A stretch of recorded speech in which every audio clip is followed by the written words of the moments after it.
Hello, pipe community.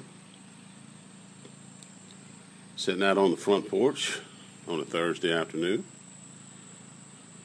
Yard freshly cut, cleaned, and as you can see, the tree has decided to go on and push out. And spring is pretty much here. We've been in the upper 70s and low 80s all week, so it has just really been nice. Been exceptional around here.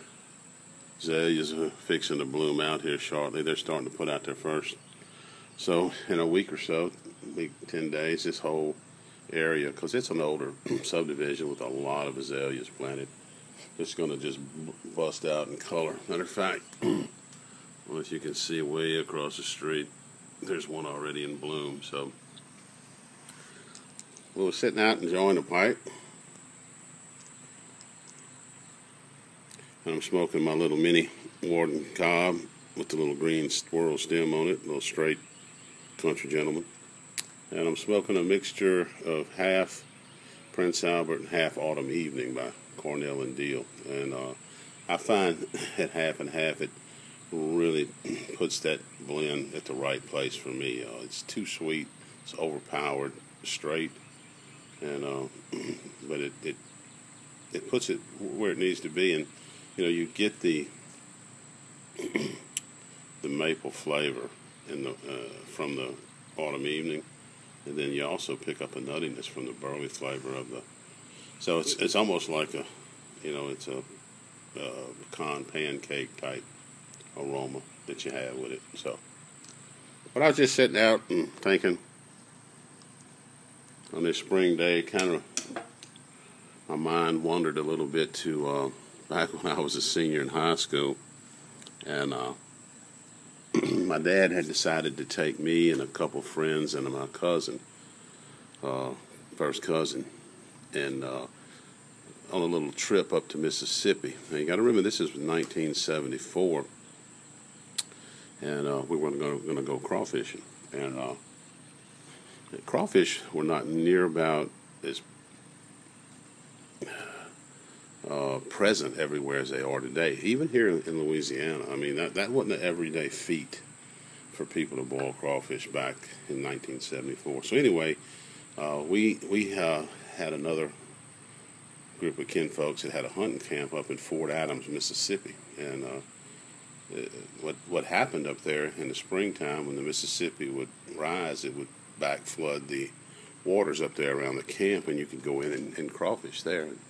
Really wasn't much competition because people up there didn't eat the crawfish. It just hadn't become popular yet. So we took off that morning early, and everybody kind of showed up, and we all jumped in my mom's I think it was a 1971 or 72, but I think it was a 71 Fury 3, big full-size 4-door Plymouth. And took off. And she hadn't had this car long. They bought it new, but they bought it kind of as a second year. So it was a 71 they bought late in 72. And this was spring of 73. So this car hadn't made a year old yet. So we took off and we headed on up. And we took up through St. Francisville, Louisiana, is which way you had to go. And it was kind of a misty morning. It wasn't raining bad, but it was a little misty, a little overcast. And I come up to a Thompson Creek Bridge, and when I came up to it, it had a little hump, or a little rise in the road right before you got on the bridge. And just as I did that, when I got on that bridge, we started hydroplaning. And I'm sure I didn't turn into the slide like you're supposed to do it. I was 17 years old, and so we went down a little ways, and then we made a couple spins right in the middle of this bridge. And we ended up that we hit the side of the bridge with the rear quarter panel on the driver's side. And so we all got out, and I'm telling you, it was just not our time to go because there was not another vehicle on that bridge that morning.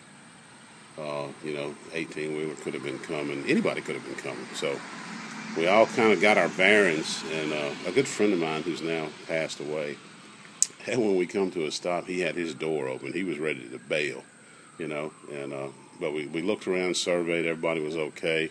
Got out and looked. It was pretty bad crunch, but it hadn't impinged on the tire, and it didn't puncture it and wasn't blocking the tire from turning. So we all got in and we pulled off the bridge, and we headed on over to stop and take a look. And you know, I was thinking, oh my God, my mom's car, she's going to have a heart attack. My dad's going to be upset, and you know. And he got up there and we looked around it, and he said, "Look, guys, everything looks fine. She seems to be running fine. Load on up." We headed on going to crawfish, and we went on up and set our nets and crawfished and caught 3 big sacks, probably about 150 pounds of crawfish, and came back and boiled them and had a bunch of people over and really had a really good time.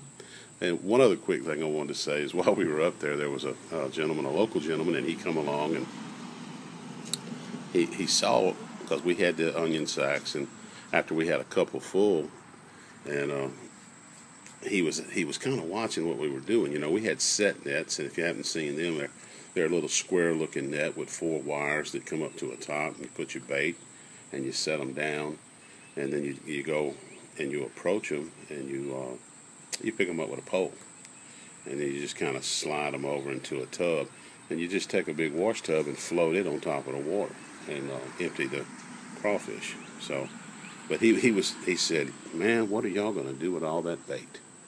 And he was just flabbergasted when we told him we were going to eat those crawfish. So, but mine just went there today. You know, it's another kind of a lesson that I picked up growing up from my dad, that you know, hey, it don't have to be bad. You know, take that lemon and make lemonade. You know, just don't let it rain on your parade. And it's a lesson I've tried to, you know, that I've carried with me all my life, and put into action, put into plan before. So just thought I'd share that with you on this fine March evening here in South Louisiana, enjoying this 79-degree weather. So till next time, guys, everybody just get your favorite pipe, load it up with your favorite blend, fire that baby up, keep her lit, and keep her smoking.